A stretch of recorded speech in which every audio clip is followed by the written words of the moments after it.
Nakaupo na tayo. Okay, buksan natin ang Bible natin. Yan. Kakain ulit tayo ng salita ng Diyos. Amen. Dito na lang muna tayo sa salita ng Diyos. Kalulula na tayo sa mga balita. Ano? Kalululog tayo sa mga daang-daang milyon lagi natin napapakinggan. Yes. Yan.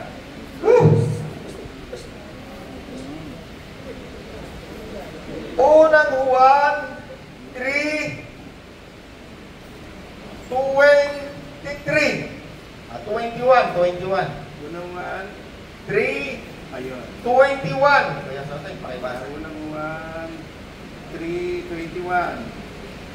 Sabi rito, mga minamahal, kung hindi tayo inuusig ng ating bunhi, makakalapit tayo sa Diyos sa napanatag ang ating kalooban. 23 hanggang 24. Hanggang 24. Tinatanggap natin ang anumang ating hilingin sa Kanya dahil sinusunod natin ang Kanyang mga utos at ginagawa ng kalulugod sa Kanya.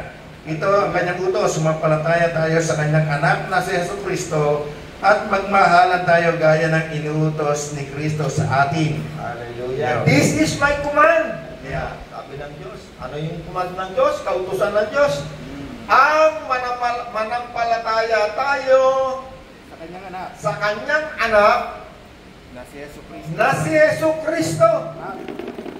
At magmahalan tayo, tama ba yun?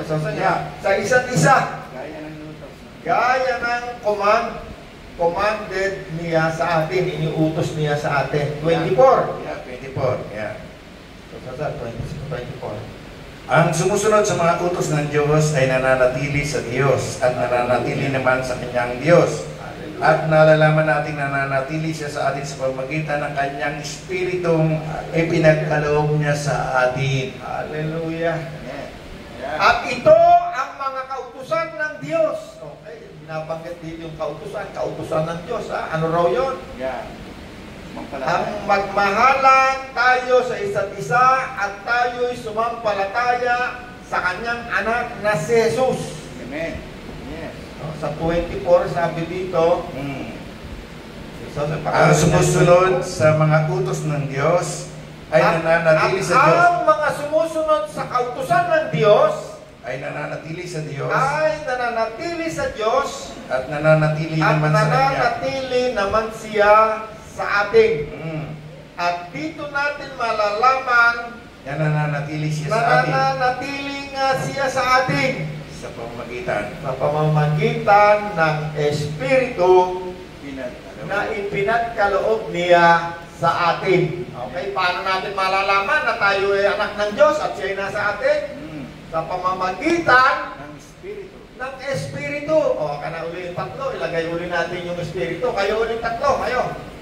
At tapos kayo ulit tatlo. Gagamitin ko muna kayong halimbawa. Ito uli, uli dyan. Para makita natin yung binabasa natin. Nandyan lagi yan. Kuya Edwin, naligaw na eh. Kayo ang mga pangunahing karakter.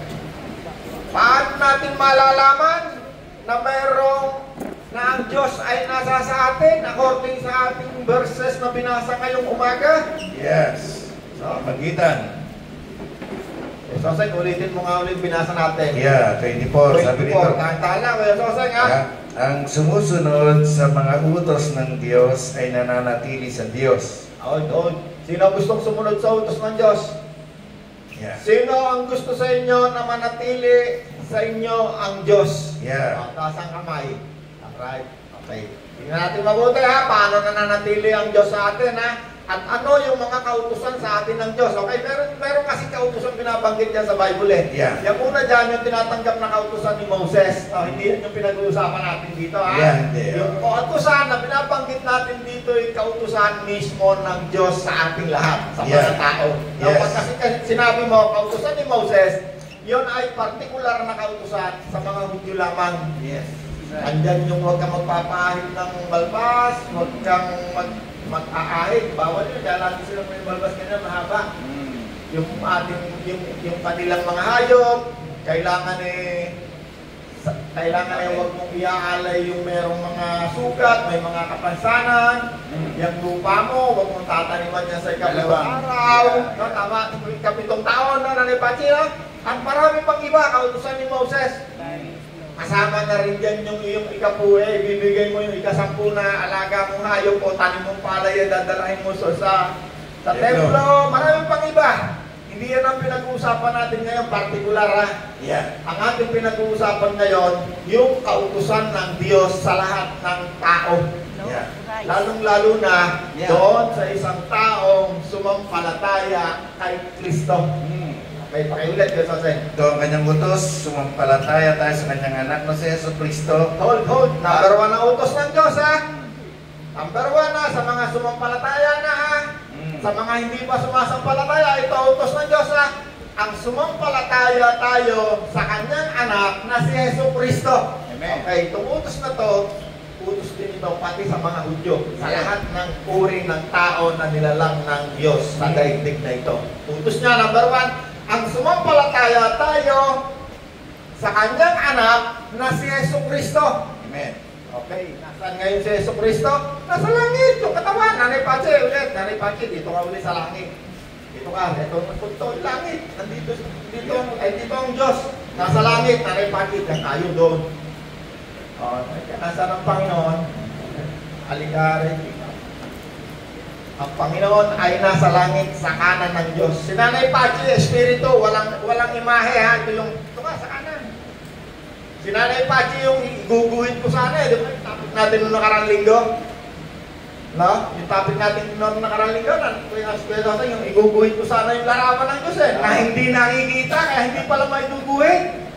Hindi pala pisikal na maiguguhit o mailililok o may gagawa ng isang figura o imahe ang Diyos. Yes. Hindi maiguguhit kasi siya ang Diyos na hindi nakikita. So, Yeah. hindi natin pwedeng iguhit. Bakit? Hindi nakikita. Pero meron siyang imahe. Yeah. Anong imahe ni Kuya Sosan nung siya hindi pa nakakakilala kay Kristo doon sa kanyang lugar? Masama ang kanyang imahe. Yes. Anong imahe ni Rod nung siya nakakilala na kay Kristo? Mabuti! Yes. Dalawa lamang ang imahe. Pag hindi yan masama, mabuti. Yeah. Katulad din yan ang uri ng Espiritu na naririto. Pag hindi yan mabuti, o holy, o santo, masama, evil. Yeah. Ito ang bandang gitna. Example lang ito, Kuya Edwin, na ikaw yung natapat dyan eh. Ano sabi rin, Kuya Sosay? Yeah. Ito ang utos ng Diyos, command, kautusan. Yeah. Ang sumampalataya tayo Sa kanyang anak. sa kanyang anak na si Jesus. Yes. Okay, natutuwa. Meron tayong isang customer. Kuya, ano pangalan mo? Lagi nandito yan. Ano pangalan mo, Kuya? Natutuwa lang ako sa'yo kasi natin ka rin gusto makinig. Ano pangalan mo ba, Kuya? Ding Monton. Lagi yan dito. Natutuwa siguro makinig eh, na. Kaya na, brother na. Alam ko, brother siguro ito eh. Anong kautusan ng Diyos sa lahat ng tao? Maging Hudyo, maging Gentil, kahit sino ka pang tao sa daigdig na ito, may utos ng Diyos sa iyo. Ano yun? Ang sumampalataya tayo sa kanyang anak na si Jesus. Si Jesus, wala na ngayon dito sa daigdig. Ang nandito na lang yung Espiritu mabuti ni Jesus. Yeah. Andun siya sa langit. Isang araw, hinihintay natin yan. Isang araw, siya ibabalik. Yeah. Kung tayo'y nabubuhay pa at inabutan tayong bumalik si Jesus at ikaw yung taong tumanggap kay Jesus, nasa sayo ang Espiritu ni Jesus. Yeah. Dito papasok yung tinatawag na rapture. No? Hindi mo yan makikita sa Bible eh. Pero mga doktrina yan na sinisimplify lang natin. Sabi ni Jesus, ako'y babalik bago siya umalis. Yeah. Lagi niya sinasabi, kayong mga galala, di ko kayo iiwan na ulila. Babalik ako sa inyo. Actually, bumalik na doon sa mga sumampalataya. Nasa puso na nga natin eh. Katawang laman, katawang kaluluwa, katawang espiritu. Ayan, magkasama lagi yan. Yan ang nag-influenza sa kanyang pag-iisip, katawang kaluluwa. Nandito lahat yan sa loob pa. Yes. So, pag wala ikaw rito, nandun ka. Sa isang taong ayaw sumampalataya, ang kanyang isip ay binulag ng Diyos ng kasamaan. Naintindihan natin lahat, nandyan tayo lahat, ha? Kung ikaw man ay isang Hudyo, kunwari si Brother Porter ay Hudyo, kahit ikaw ay isang Hudyo o isa kang Hentil, nandyan ka. Yan, nandyan tayo lahat. Sino tumanggap kay Kristo? Taas ang kamay. Okay? Ang unang-una nating sinunod sa utos ng Diyos, yung binasa ni Kuya Jose, ito ang aking utos. Yes. Ang sumampalataya tayo, Sa kanyang anak. sa kanyang anak na si Yesu Kristo. Tuloy mo pa, Kuya Jose. At magmahalan tayo gaya ng inuutos sa atin ng At Kristo. magmahalan tayo kagaya ng iniutos sa atin Ni Yesu Kristo. ni Yesu Kristo. Yes. Niutos ang Diyos, niutos din si Kristo, ha? Magkaalay na. Magkaalay, hindi magkahiwalay ang utos, ha? Huwag na tayong magbubuklat muna ng Old Testament kasi yung utos dyan. Sabi ng Panginoon, pinawalang bisa ko na ang lahat ng mga alituntunin at utos na naririyan. Kasi ginanap na ni Jesus. Si Jesus ang gumanap doon sa lumang tipan na unang-unang tipanan ng Diyos para sa mga Hudyo. Kay Abraham, kay Isaac, kay Jacob, hanggang sa nakarating kay David, hanggang sa nakarating kay Jesus. Kasi si Jesus ay galing sa lahi ni David. Kaya hindi po pwedeng malilimutan natin ang bansang Israel kasi ang ating Panginoon ay isang Hudyo.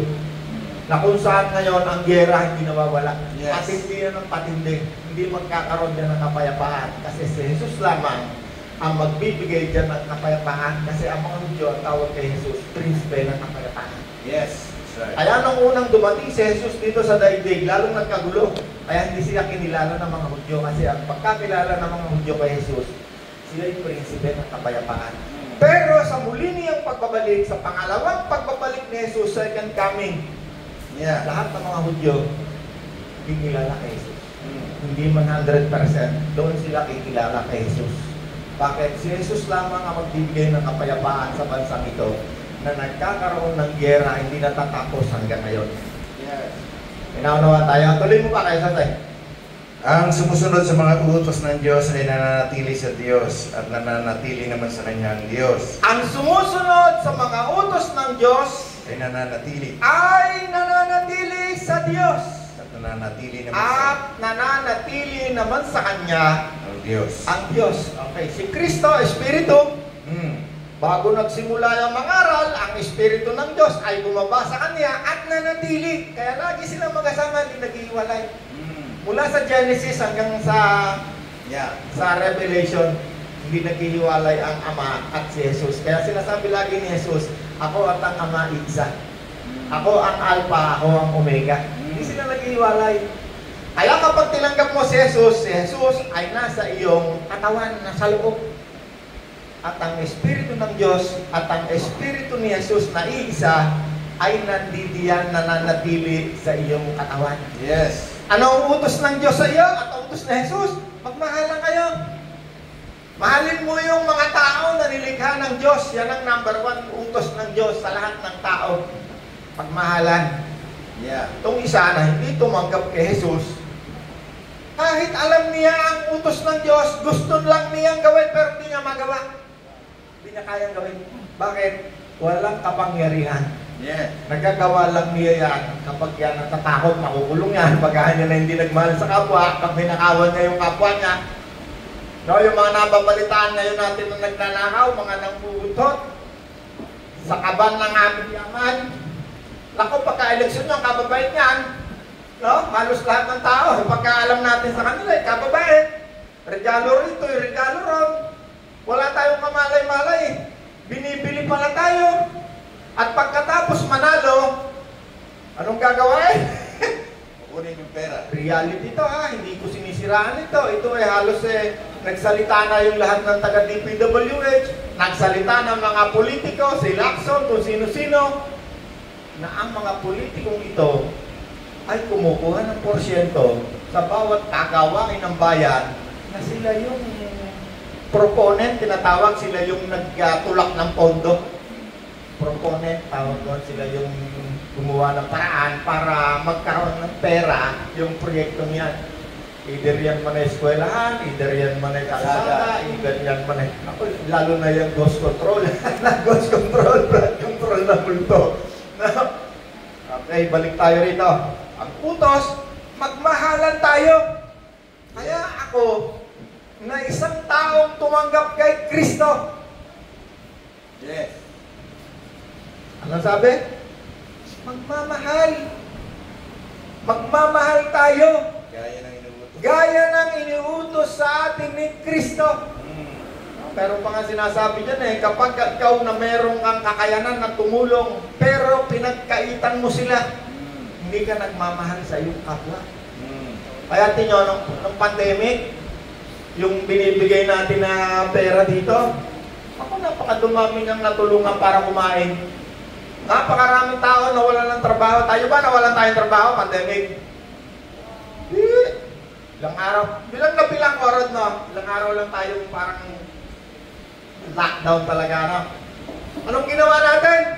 Abay, nagmahal tayo ng kapwa natin na walang trabaho. Yeah. Nagyap-yap tayo, naghanap tayo ng walang trabaho, Nanay Pache. Naku, daan-daan sa ako ng bigas. Palagay ko, umabot pa ng 1,000 Yes. Ang bigas na pinamudmud natin sa mga taong na walang trabaho. Bakit? Sapagkat yun ang utos ng Diyos sa atin. Yeah. Magmahalan tayo, lalong-lalo na doon sa mga taong may pangangailangan. Ituloy mo ba kayo, Soseng? Ang sumusunod sa utos ng Diyos ay nananatili sa Diyos at nananatili naman sa Kanyang Diyos. At nalalaman nating nananatili siya sa atin sa pamamagitan ng Espiritong ipinagkaloob niya sa atin. Ang sumusunod sa utos ng Diyos ay nananatili sa Diyos. Ang nananatili naman sa Kaniya, ang Diyos. At nalalaman natin na nananatili sa atin ng Diyos sa pamamagitan ng Espiritu. Na ibinigay niya sa atin. Okay? Sino tumanggap kay Kristo? Taas ang kamay. Huwag niyong kakalimutan na meron kayong espiritu na ibinigay sa atin. Unang-una, yung espiritu ng tao. Espiritu ng tao, kahit hindi ka tumanggap kay Kristo, may espiritu ka pa rin. Meron pa rin espiritu. Paano mo malalaman na ang Diyos ay nananatili sa iyo?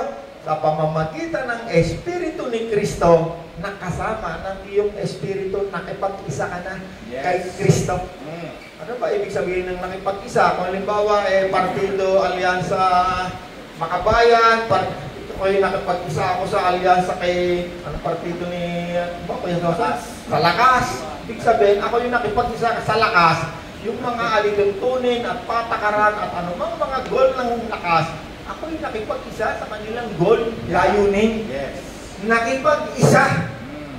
Ngayon, ako yung tumanggap kay Kristo, ako yung nakipag-isa sa layunin ng Diyos. Yes. Anong sabi? Magmahalan. Yes. Yan ang utos ng Diyos sa ating lahat. Magmahalan. Hindi magnakawan. Hindi manlamang. Hindi maglamangan. Yeah. No? Hindi maginggitan. Hindi maginggitan. Okay, iba na tayong verse.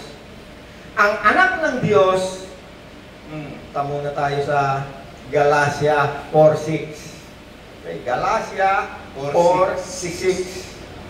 At upang patunayan na kayo'y mga anak ng Diyos, isinugo niya ang Espiritu ng Kanyang anak sa ating mga puso at nang sa gayon. At upang patunayan ng isang tao'y anak ng Diyos, yes, sinugo niya. isinugo niya Ang Espiritu. ang Espiritu ng Kanyang anak.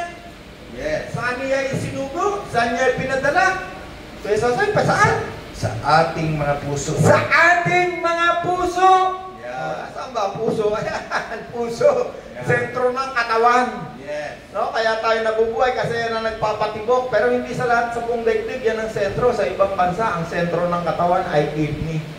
Pwede rin natin sabihin nasa kidney. Kasi yung simbolo ng sentro, yun ang simbolo ng iyong sentro ng buhay. Ng buhay. No? Kasi pwede mong sabihin na, bakit hindi ka sa ibang bansa kasi sa Bangladesh yata. Pag sinabi mong ikaw ang sentro ng katawan niya, kidney kasi kaya pwedeng mawala tayo. Pag sinabi mong sentro, hindi literal na puso. No, yeah. Yung pinakasentro ng iyong buhay, yung pang-araw-araw mong buhay, yung pang-araw-araw mong iniisip at ginagawa. Yes. Ang Panginoon ay nasa sentro ng iyong buhay. Katulad ko, kahit saan ako magpunta, yung Bible ko, dala-dala ko eh. Itong mga salita ng Diyos, dala-dala ko to eh. Bakit? Araw-araw, pagising ko sa umaga, minsan bago ako matulog, tinitingnan ko yung salita ng Diyos. Yeah. No? At ang Panginoon ay lagi kong kasama. Hindi kami naghihiwalay. Bakit? Ang Espiritu ni Kristo, ang Espiritu ng Diyos ay nasa ating puso, nasa loob ng ating katawan. Okay? Sino anak ng Diyos? Taas ang kamay. Okay, taas ang kamay, mataas. Huwag niyong kakalimutan. Dahil ikaw ay anak ng Diyos, ang Espiritu ng anak ng Diyos ay isinugo niya, pinadala. Saan siya naroon? Nandito sa katawan mo. Yes. Kung hindi mo alam kung nasaan ang puso mo, basta nandyan sa iyong katawan, sa sentro ng iyong katawan. Yeah. Nagdidiyan, kasama mo. Kaya, pag tayo'y gagawa ng kasamaan, papunta ka pa lang. Nalaban na yan, ayaw na. Yeah. Ayaw na yan. Magnanakaw ka pa lang, hindi ka pa nagnanakaw, papunta ka pa lang, magnanakaw ka pa lang, nandiyan na yan, nagsasalita na yan. Saan siya nagsasalita? Sa kaluluwa, sa pag-iisip. Yeah. Ayaw niya yan. Kumisan may salita dyan na siya ay nahahapis, Yes. nalulungkot, Yeah. pag ayaw mo sumunod sa kanya. Pag ayaw mo sumunod. Pero pag tayo'y sumusunod sa kanya, sabi ng Diyos sa aklat ng mga awit, tuturuan kita ng mga bagay na hindi ko tinuturo sa kanila, sa iba, na ayaw sumunod sa kanya. May nakikita tayo, may natututunan tayo. Yes. Okay? Unang buwan, natapos mo na ba yun kay Sosay? Sige nga, sige. Galatia 4:6, sige, tapusin mo kay Sosay. At upang patunayan na kayong mga anak ng Diyos, isinugo niya ang Espiritu ng kanyang anak sa ating mga puso at nang sa gayon ay makakatawag tayo sa Diyos ng Ama. At nang sa gayon, no? At nang sa gayon, bakit daw? At nang sa gayon, tayo'y makakatawag sa Ama, Ama kong Diyos. Yeah. Paano tayo at bakit tayo nakakatawag sa Diyos na ating Ama? Dahil sa Espiritu ng Anak ni Jesus na nasa sa ating puso. Yes. Kung wala si Jesus sa ating katawan, sa ating puso, nang sa gayon, hindi ka makakatawag sa Diyos. Yeah. Hindi mo siya matatawag. Pwede mo siyang tawagin, pero baka mali yung mga salita mo, hindi mo siya Halimbawa, si Kuya Soseng, yung tatay ko, ano halimbawa, boses pa lang ng tatay ko, alam ko na. Boses ko pa lang, malayo pa, alam ko na. Anong minsan nagkaroon ako ng nagpupuri kami sa Panginoon, napakaingay. Bay, narinig ko yung boses ng nanay ko, tinatawag ako. 2 beses. Ang tatay mo at ikaw, kahit hindi mo siya tawagin ng tatay, alam niya na ikaw ay kanyang anak. Yes. At pag siya tinawag mo, kung ano man yung pangalan ng tatay mo o kung ano man yung tawag mo sa tatay mo, kahit maraming tao, kahit gaano kaingay, pagka tinawag mo siya, lilingon siya sa'yo. Bakit? Kilala ka niya. Kahit yung boses mo, kahit malayo ka, kilala tayo ng ating Ama, ng tatay natin sa lupa. Sino sa inyo may tatay rito? May tatay, taas ang kamay. Kaya asawa ko nga lang, kahit kami, kahit kaingay-ingay, kahit malayo, bakit? Boses ko lang, kilala ng asawa ko eh. Lalo na tatay mo, ang pinakamalapit na tao sa puso o sa isang tao, yung kanyang magulang. Yes. Pag may asawa ka na, baka yung asawa, kaya ang Panginoon hinalintulan ang simbahan, ang church na kanyang asawa. No? Okay. Kahit hindi sinabing ikaw ay babae na asawahin ka ng Panginoon, lalaking babae, church, katawan ni Kristo, ikaw ang kanyang kabiyak, asawa.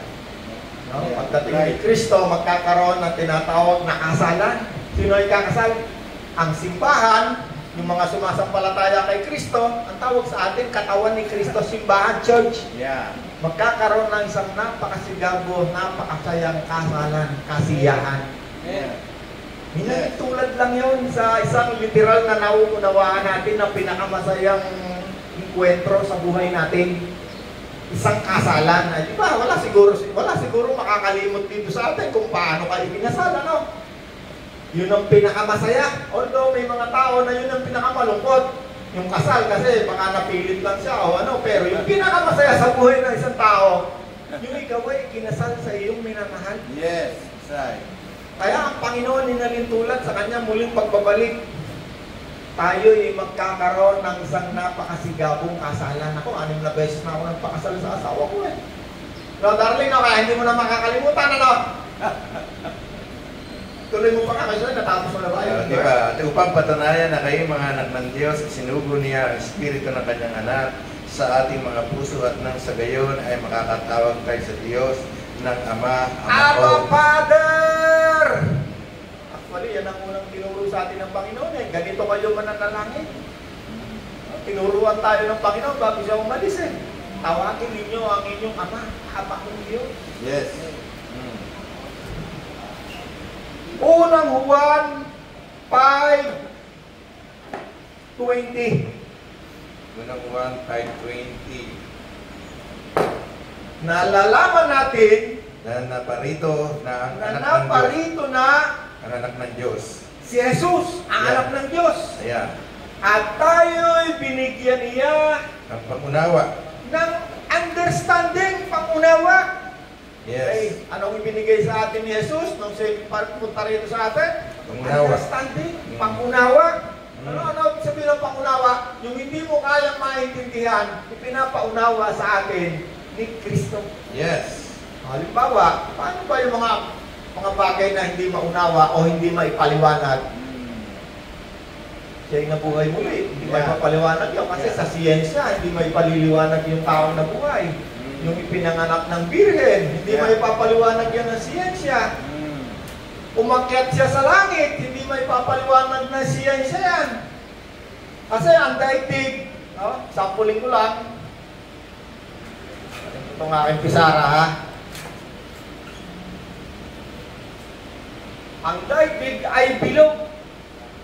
Yan, di ba? Bilog dati, pinagtatalunan yun eh. Ang daigdig ba ay flat o ang daigdig ba ay bilog? Pinagtatalunan niya nung araw, nung hindi pa sila nakapaglalakbay sa daigdig. Yeah. Ngayon, nalaman nila na pag sumakay pala na aeroplano, ay doon din pala yung bagsak mo. No? Ang Panginoon, sabi sa Bible eh, umakyat sa langit eh. Wala pa nga nakakatakbo, nasa ng langit, pero nakakatakbo. No? Tayong lahat, nandito tayo sa daigdig na bilog.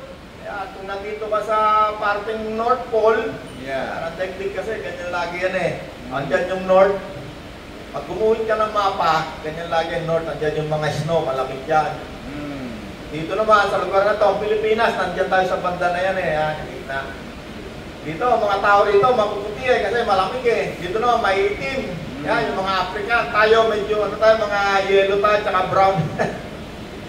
Pag nandyan ka sa daigdig, nakatayo ka dyan sa lupa, pag umangat ka ng mga ilang kilometro, wala na dyan oxygen, hindi ka na makakahinga. Kaya yung aeroplano, pag yun ay lumipad, nakita nyo, pinapaliwanag lagi ng stewardess, mga kababayan, nandyan naman yung oxygen sa taas nyo, kapag nagkaberya tayo, hugutin nyo, saksak nyo sa ilong nyo, kasi walang oxygen sa taas, hindi tayo mabubuhay. Kaya maraming mga tao matatalinaw, hindi sila maniwala na si Kristo nasa langit. Ano ka mabubuhay? Wala oxygen doon. Ano yun? Ano sinakyan na ron? Wala pa naman aeroplano ron. Okay. Balik tayo dyan sa binasa ni Kuya Soseng. Kuya Soseng, pakiulit mo. Nalaman natin naparito na ang anak ng Diyos. na naparito na si Jesus, ang anak ng Diyos. At binigyan niya tayo ng At pangunawa. binigyan niya tayo ng understanding, pangunawa. Yung pangunawa na yan, hindi lahat ng tao binigyan ng Diyos. Kaya yung mga matatalino sa UP naniniwala sa Diyos. Kasi hindi nila maunawaan yung mga ginawa ng Diyos. Yes. Yung virgin birth, paano siya pinanganak, no? Virgin, walang asawa. Although meron siyang tatay, si Jose, pero sa Bible, siya yung pinanganak hindi naman sila nagkasabahan pa Yes. Pinanganak siya sa pamamagitan ng Espiritu Santo Namatay, 3 araw na buhay. Ang Panginoon, nung siya nabubuhay sa tubig, lumalakad. Kasi sa siyensya ang tubig hindi mo pwedeng lakaran. Yeah. Maliban na lang kung meron kang 2 malaking balon sa paa, ginagawa nila ng teorya yan mga yan At napakarami pang bagay na ginawa si Jesus na hindi kaya kumawain ng tao. Ang hangin, pinipigilan niya, sinasaway. Yung patay, binubuhay. Yung may sakit, may bulag, pilay lahat, pinagagaling. Yung may demonyo sa katawan, pinapalayas. Maraming bagay na ginagawa ang Panginoon, ang Diyos, na hindi mo kaya kumawain. At hanggang sa mga oras na to, yung Bible na yan, napakarami dyan nakasulat, hindi mo maunawaan. Mauunawa mo lamang yan kapag si Kristo ay dumating na, tinanggap mo na, ginawa mo ng Panginoon, sumampalataya ka na sa Kanya. Bakit? Ang unang-unang ibinibigay ng Diyos sa isang tao, merong Kristo sa puso niya. Understanding. Tuloy mo ba kayo sa tayo? At binigyan niya tayo ng pangunawa upang makilala natin ng tunay na Diyos. Hallelujah. Tayo'y nasa tunay na Diyos sa Kanyang anak na si Jesucristo. Siya ang tunay na Diyos at buhay na walang hanggan. Hallelujah. Ano yung unang-unang pangunawa na dapat mong maunawaan at nauunawaan natin?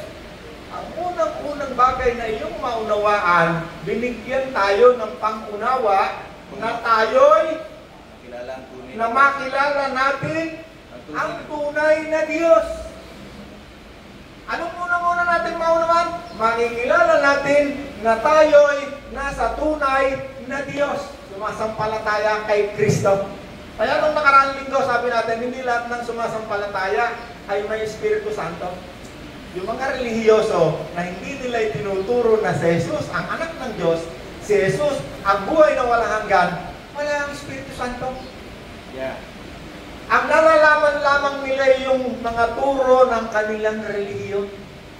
Ano ang unang-unang binibigay ng Panginoon sa isang taong tumanggap kay Kristo? Malalaman mo na ikaw ay, ano sabi ka sa binigyan niya tayo ng pangunawa upang makilala natin ang tunay na Diyos at tayo ay nasa tunay na Diyos sa Kanyang anak na si Jesucristo. Siya ang tunay na Diyos at buhay na walang hanggan.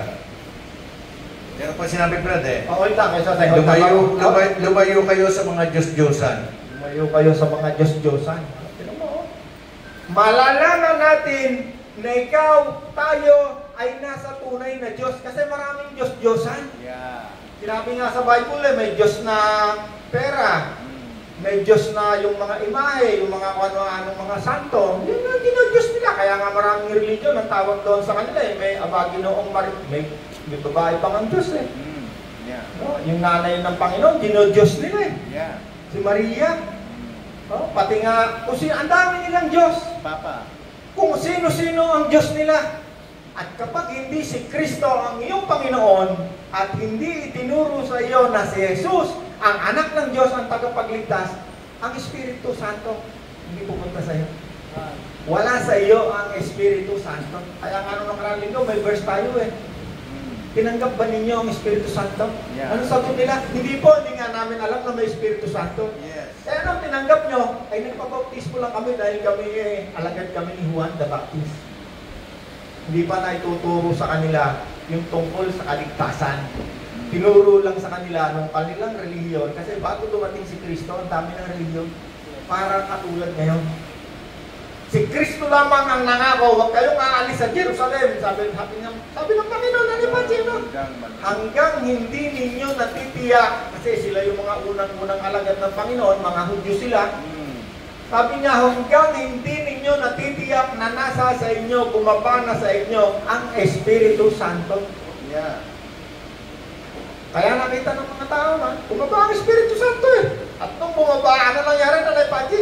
Nagsalita sila sa iba-ibang wika ng mga tao na nandoon sa paligid. Nagsasalita sila tungkol sa mga kahangahangang bagay na ginawa ng Diyos sa daigdig na ito.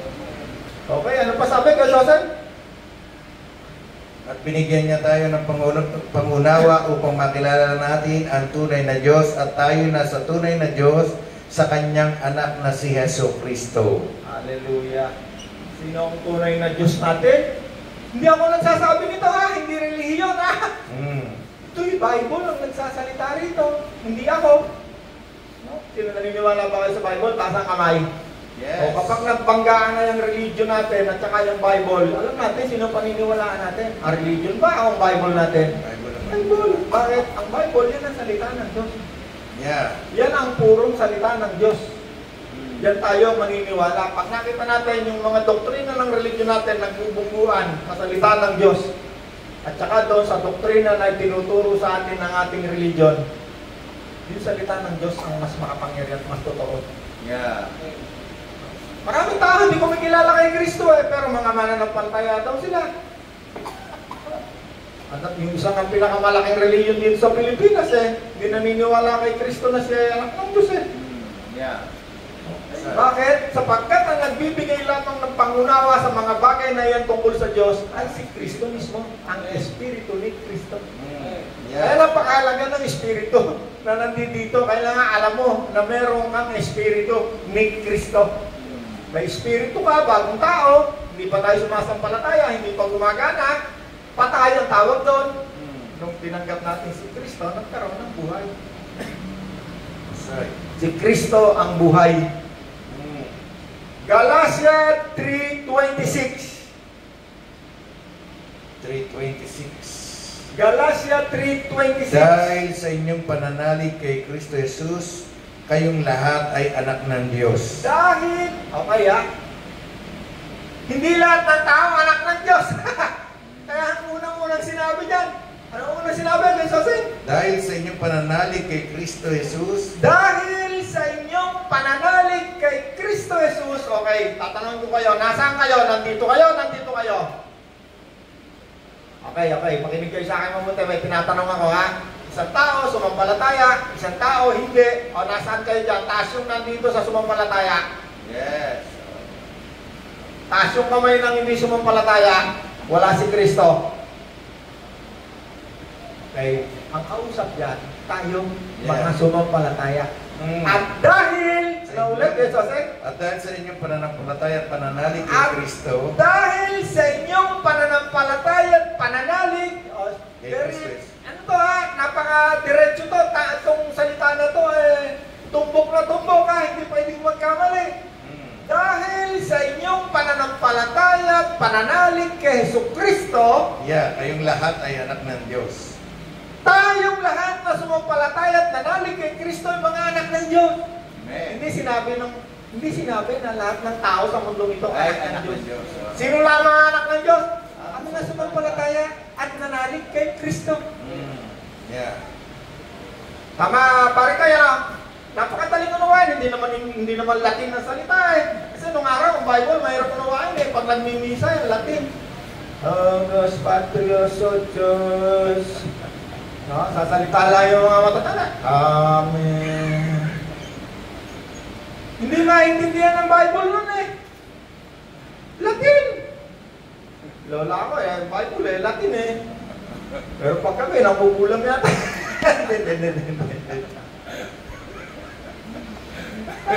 Napakarami kong kilalang tao, sila raw diretso sa Ama, mananampalataya, ang amarawang kanilang Diyos. Pero si Kristo nila kilala. Di nila wala silang kalam-alam tungkol kay Kristo. Tungkol ka sa Panginoon na tagapagligtas na anak ng Diyos. Yes. Kaya wala ang Espiritu Santo sa kanila. Kung ano-anong Espiritu nakakausap nila. Sabi nga ni Apostol Pablo hindi lahat ng sinasabi nasa kanyang Espiritu Nasa kanya nga. Suriin nyo. Paano nyo suriin? Salita ng Diyos. Malalaman natin yan sa pamamagitan ng salita ng Diyos kung sila nga ba'y nasa Diyos o nasa demonyo. Dami nga yung tao, talagang kung saan pa nag-aral. Mayroong mga eksperto sa mga Hebrew, sa mga Greek No? Pinabasa ko nung Greek word, hindi naman mabasa, tinatranslate ko pala sa English. Sabi ko, punta nga ako doon sa Greece lahat ng salita, Greek Pati kalye, Greece yung kasama kong nag-master's degree, hindi na mabasa yung salita Kaya maraming tao nagdadaya kasi ang Diablo, mandaraya. Naparito ang Diablo para ang tao ay dayain. No? Ang diablo'y naparito para ang tao ay dayain. Yan ang number 1 purpose ng pagpunta rito ng diablo. Para yung kaluluwa ng tao, no? Spirito, kaluluwa, ay katawang laman, kaluluwa, katawang laman, kaluluwa, espiritu. Naparito ang diablo para ang kanyang pag-iisip, kaluluwa ng tao ay dayain. Yeah. At talagang nadadaya kahit gaano ka karunong. Mas marunong ka nga, mas madadaya ka eh. Kaya nga sabi ng Panginoon ginawa kong katatawanan ng karunungan ng tao. Yeah. Iba kasi yung karunungan ng Diyos na binibigay niya sa anak ng Diyos. Iba rin yung kaalaman, karunungan, kaalaman, magkaiba yan yung wisdom and knowledge. Iba yung wisdom and knowledge na galing sa Diyos. Ito yung kaalaman patungkol sa mga bagay sa Diyos. Ito namang isang marunong, may karunungan, pero ang kanyang karunungan, walang bagay tungkol sa Diyos. Karunungan lamang sa mundo ito.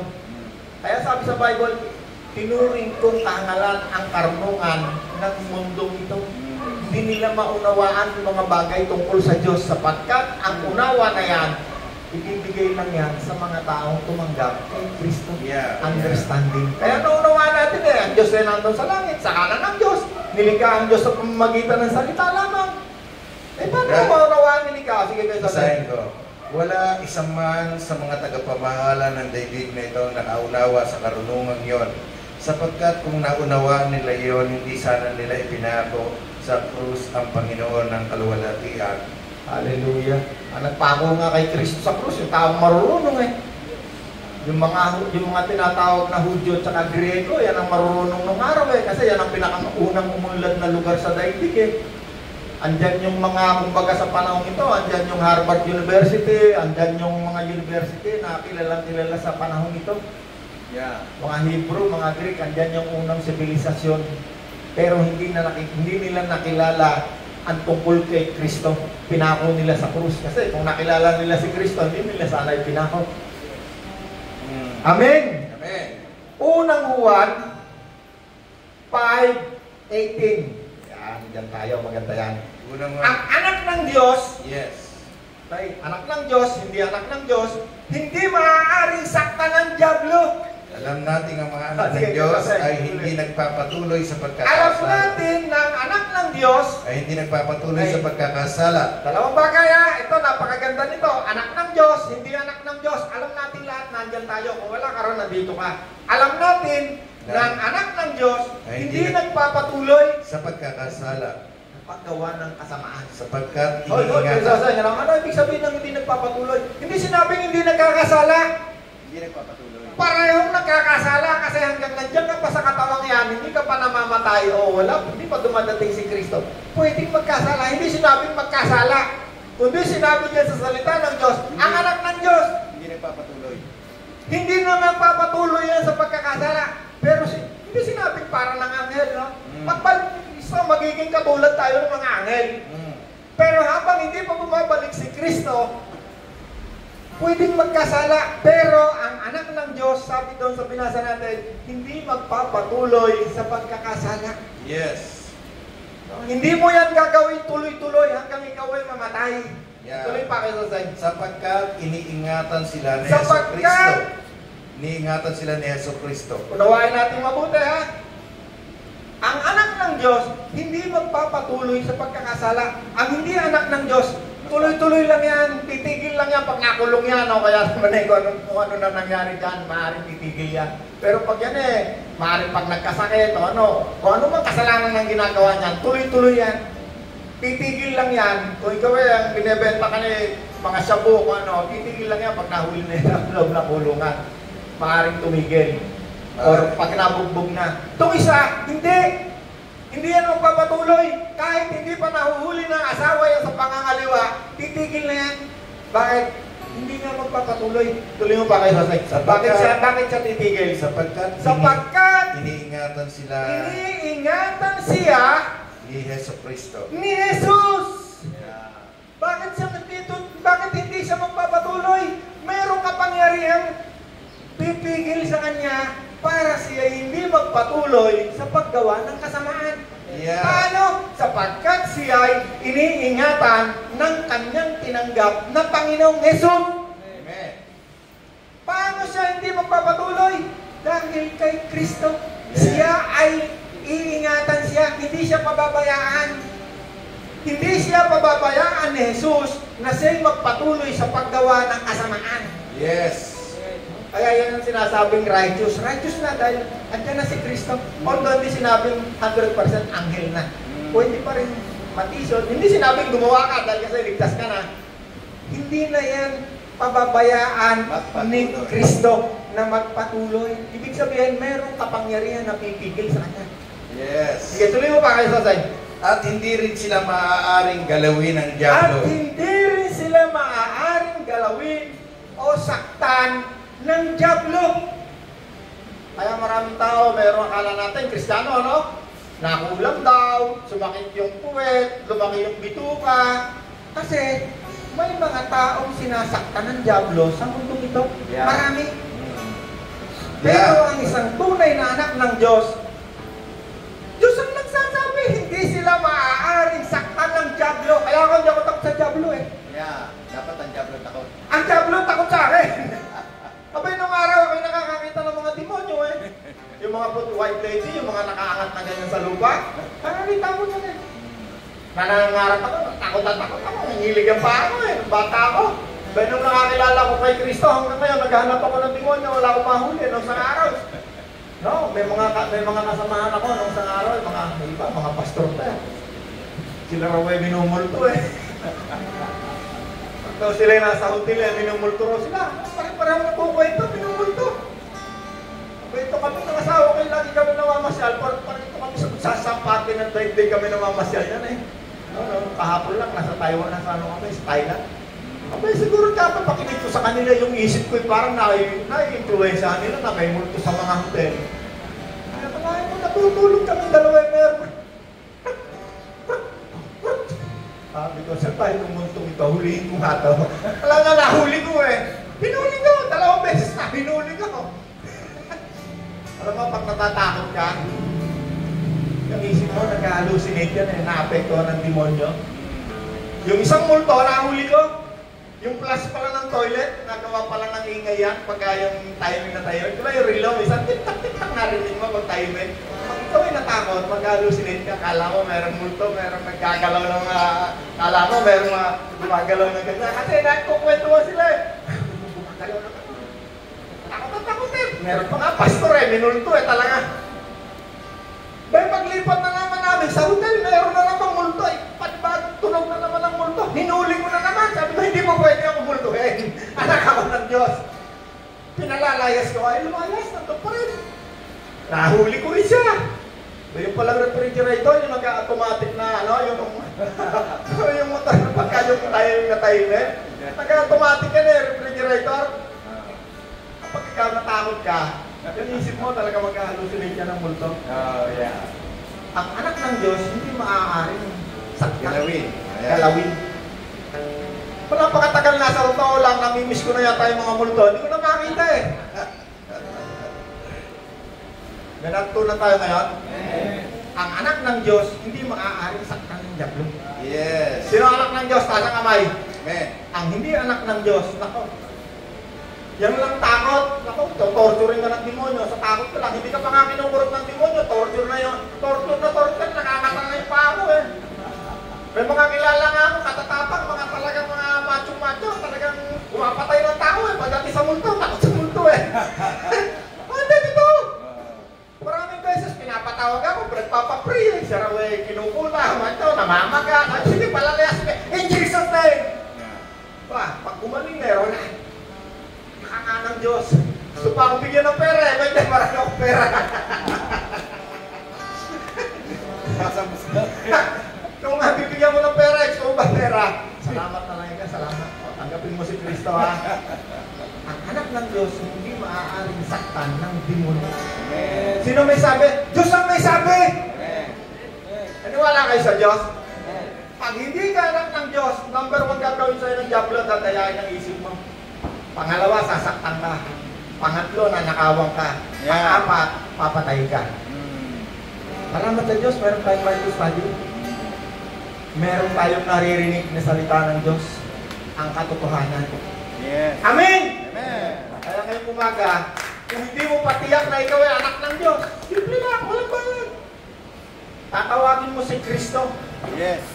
Kaya nga sabi ng Bible, paano sila tatawag kay Kristo kung hindi pa sila sumasampalataya? Yes. Paano sila sasampalataya kung hindi pa nila narinig si Kuya Soseng at yung mga pastor na nangangaral? Paano naman kami mangangaral kung hindi kami sinugo ni Kristo? Yeah. O kay gandang pagmasdan ng mga paang nangangaral at nagdadala ng mabuting balita. Tingnan yung paa namin dito.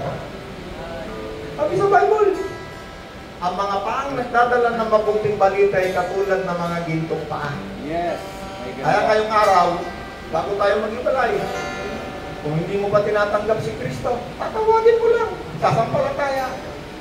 O, pigit mo mata mo, sabihin mo, Panginoong Jesus, tinatanggap kitang Panginoon at tagapagligtas. Patawarin mo po ako sa aking mga kasalanan. Tinatanggap ko ang buhay na wala hanggan, ang buhay na masaya at masagana na ipinapangako mo sa akin. Salamat po, Ama. Mula ngayon, ako'y anak ng Diyos at tatawagin ko ang Diyos, Ama ng Diyos. Yes. Salamat po sa pangalan ni Jesus. Amen. Amen. Palakpakan natin ang Diyos.